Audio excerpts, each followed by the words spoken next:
Well, I can tell you what's happening in the research enterprise in Canada, and this is happening in the US too.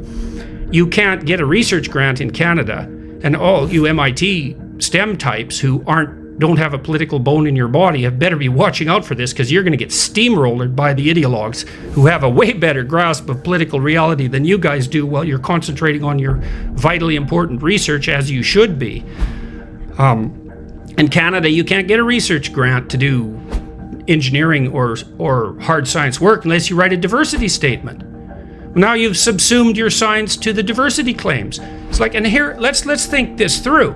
Okay, so I've been an academic at high-level institutions for 40 years, basically, including McGill, where I was a graduate student, and I've watched hiring committees operate at the universities. I defy anyone to find any hiring committees that have ever been established by anyone ever anywhere in human history that have been as fair in their application of the demand for competence as university faculty hiring committees.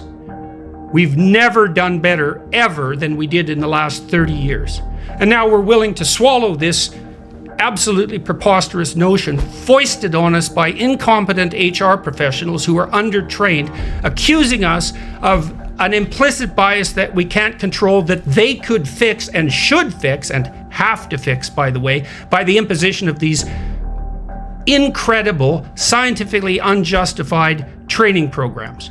And so what's the consequence of that? Let moralizing fools run your important enterprises and see what happens. Now, I noticed that MIT, for example, dropped the math SAT requirement. Well, you know what? You guys, they're the greatest engineering school in the world. Yeah, that actually turns out to be important. Really important. And now you say, well, objective tests, they don't matter. It's like, yeah, well, good luck with that proposition.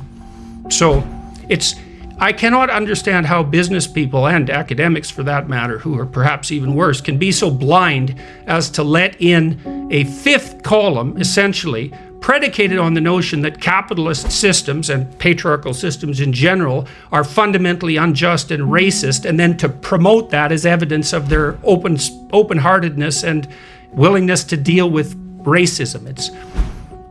It's beyond comprehension to me, and we will definitely pay for it.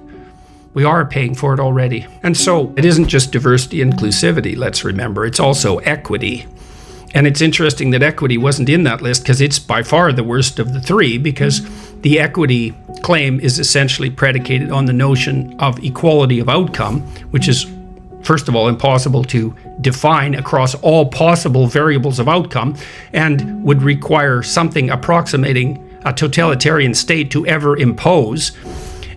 The people who think diversity, inclusivity, and equity just means we're no longer racist have no idea what system of ideas is driving this entire enterprise, which is also predicated on the idea that our implicit cognitions, as measured by the implicit association test, are fundamentally racist despite our explicit wishes, and even more preposterously, that those implicit biases can be modified by explicit training programs, which isn't even justifiable by the tenets of the theory itself.